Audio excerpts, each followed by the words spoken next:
Welcome back for another prisoner review, prisoner rewatch.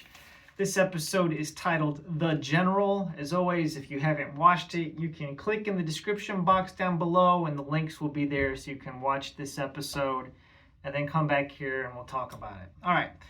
This episode, The General, originally broadcast date was November 3rd, 1967. It was written by Louis Grafer under the alias Joshua Adam. It's directed by Peter Graham Scott. In this episode, Colin Gordon returns as number 2. He was the guy that drank milk. We've seen him before. This is going to be, I think, his last appearance. We've got John Castle as number 12, Peter Howell as the professor, and Betty McDowell as the professor's wife. This episode really deals with rote learning and indoctrination. Those are the central themes. So I won't go into a big long recap on this. Essentially what's happened is that they have a program that this professor has developed where you can learn, take a 3-year course and learn the entire course in 3 minutes. It's transferred directly into your brain. All right, so you don't have to learn really anything. There's the professor, disappears at one point. Number 2 goes looking for him and meets the professor's wife and all this stuff. It's interesting. It's like a side tangent, but the real big reveal at the end of the episode is that the general is a computer that the professor built. Okay, so what did I think about this? Surprisingly, this episode kind of reminded me of one of the themes of Ray Bradbury. It was essentially the use of ease of this program, where you could learn, right? Like instantaneously with like no effort, like no need to read books, no need to study. You can instantly learn and have it transmitted directly to you. And how could you not think about the modern age with Google and things like Chat GPT? But it reminded me of part of Ray Bradbury's Fahrenheit 451, right? So part of the problem with this indoctrination or this direct transference of information is all the same. Everybody learns it the exact same way. It's just a bunch of facts, but there's no substance behind it. And it reminded me of this line from Fahrenheit 451 where this one character, Captain Beatty, is talking to Guy Montag. He says this, give the people contests they win by remembering the words to more popular songs or the names of state capitals or how much corn Iowa grew last year. Cram them full of non-combustible data. Chock them so damn full of facts they feel stuffed, but absolutely brilliant with information. Then they'll feel they're thinking. They'll get a sense of motion without moving, and they'll be happy because facts of that sort don't change. Don't give them any slippery stuff like philosophy or sociology to tie things up with.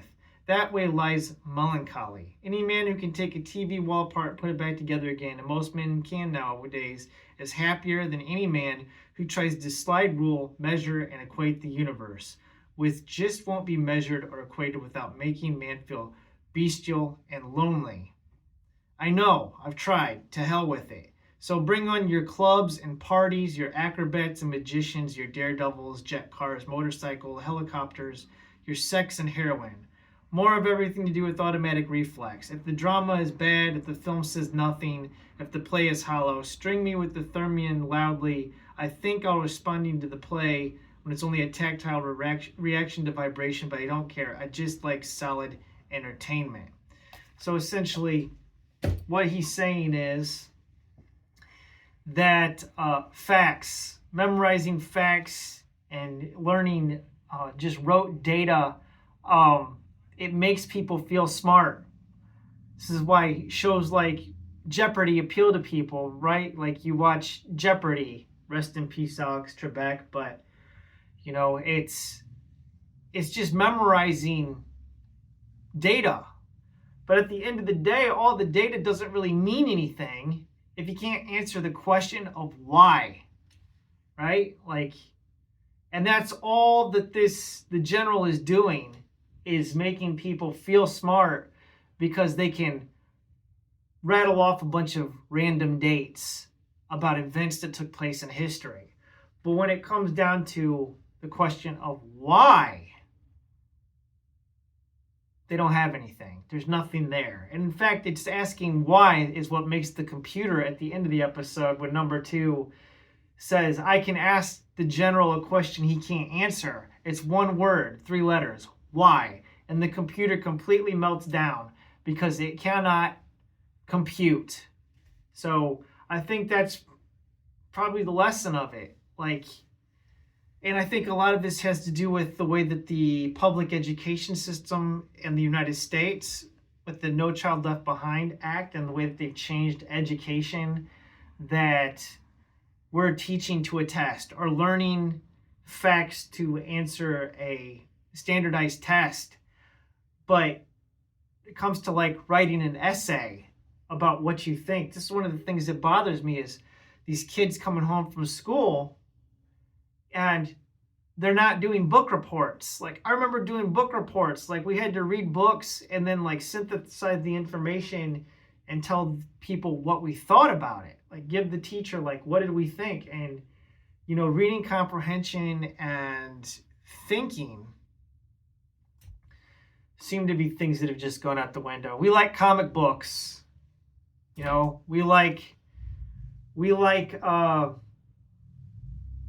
Star Wars. We don't like Dune. Dune, you have to think about it. Star Wars is laser swords. And look, I like Godzilla movies. I ain't got room to talk. I like to watch dumb, mindless stuff too. I watch old wrestling, you know, from WCW back in the Monday Night Wars. So I mean, but what I'm talking about is the total lack of the ability to think and form an opinion of your own.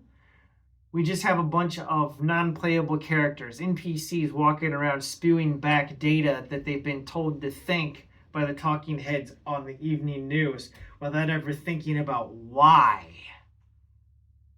You know, what